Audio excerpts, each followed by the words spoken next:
पहले पाकिस्तान के दोस्त को थैंक यू, अब उसके दुश्मन का आभार। कैसे कूटनीति के नए नए किस्से गढ़ रहा है भारत, ये हम आज आपको बताएंगे।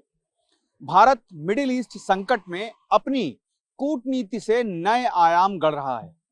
अजरबैजान और आर्मेनिया जो एक दूसरे के विरोधी हैं, दोनों ने ही ईरान से भारतीय नागरिकों को निकालने में मदद की है।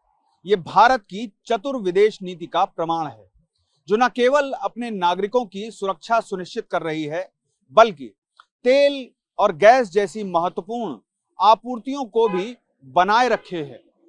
यही वजह है कि भारत में गैस की कोई कमी नहीं है। मिडिल ईस्ट में संकट के बीच भारत कूटनीति के नए नए किस्से गढ़ रहा है।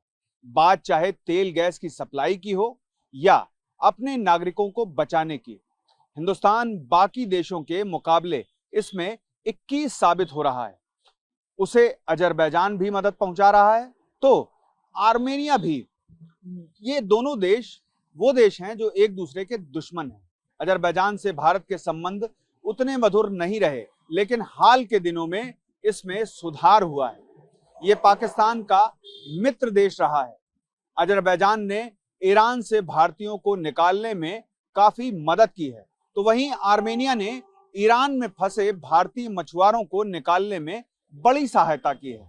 हिंदुस्तान ने इसके लिए दोनों देशों का आभार भी जताया है। भारतीय विदेश मंत्री एस जयशंकर ने एक्स पोस्ट पर लिखा है, ईरान से भारतीय मछुआरों को आज आर्मेनिया के रास्ते भारत लाने में मदद करने के लिए विदेश मंत्री अरारा मिरज़ोयन, जो विदेश मंत्री हैं वहां के, और आर्मेनिया की सरकार का धन्यवाद। बढ़ते तनाव के बीच हाल के दिनों में सैकड़ों भारतीय नागरिकों को ईरान से निकालकर पड़ोसी देश आर्मेनिया पहुंचाया गया और फिर वहां से भारतीय नागरिकों को स्वदेश सुरक्षित लाया गया। और यही व्यवस्था चलती रही अजरबैजान और आर्मेनिया के जरिए। सरकारों के साथ मिलकर भारत ने कूटनीतिक तौर पर बड़ी सफलता अपने नागरिकों को निकालने में की है। पहले अजरबैजान ने की थी भारत की मदद। अगर देखा जाए तो अजरबैजान ने पहले मदद की। इस हफ्ते की शुरुआत में भारत ने अपने नागरिकों को निकालने की प्रक्रिया शुरू की और अजरबैजान का इसी के मद्देनजर धन्यवाद किया। नई दिल्ली में एक वीकली मीडिया ब्रीफिंग के दौरान विदेश मंत्रालय के प्रवक्ता रणधीर जायसवाल ने बताया कि लगभग 204 भारतीय नागरिक जमीनी सीमा के रास्ते ईरान से सफलतापूर्वक अजरबैजान पहुंचाए गए हैं। उन्होंने आगे कहा कि जहां कई लोग पहले ही भारत लौटकर आ चुके हैं, वहीं बाकी लोगों के आने वाले दिनों में पहुंचने की उम्मीद है, यानी वो स्वदेश पहुंच जाएंगे।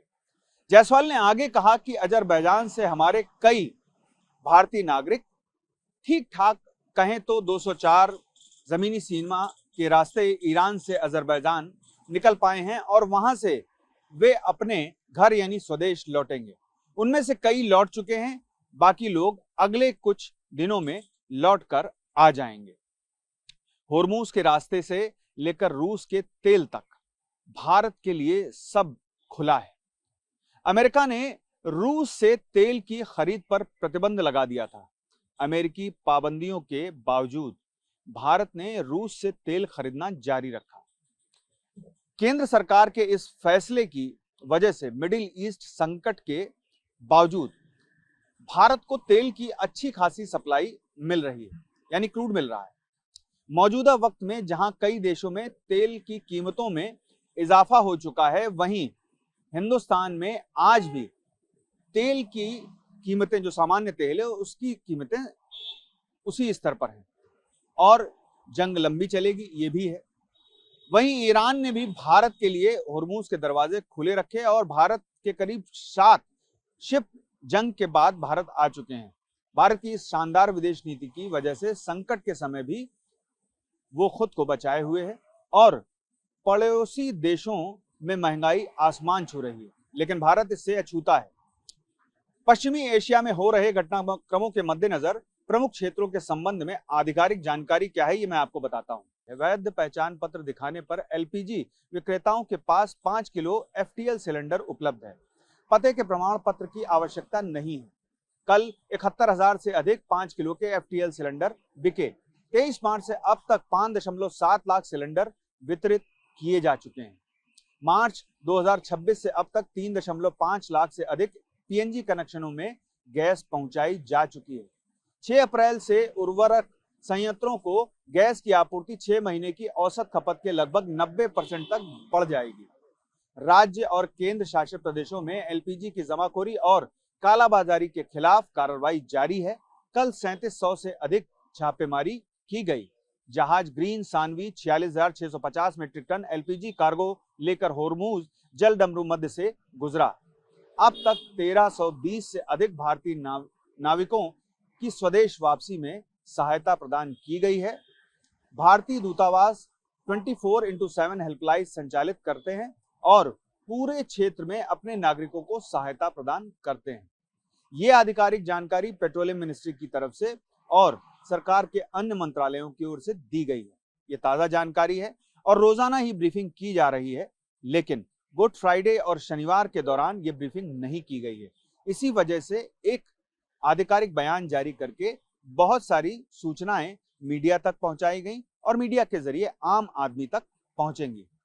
तो जंग के बीच सरकार कूटनीतिक और घरेलू बाजार को जारी रखने के लिए और सामान्य लोगों को दिक्कत ना हो, इसके लिए जो LPG है यानी कि गैस की व्यवस्था है और तेल की व्यवस्था है, उसके लिए हर संभव कदम उठा रही है। पीयूष पांडे, TV9 भारतवर्ष, नई दिल्ली।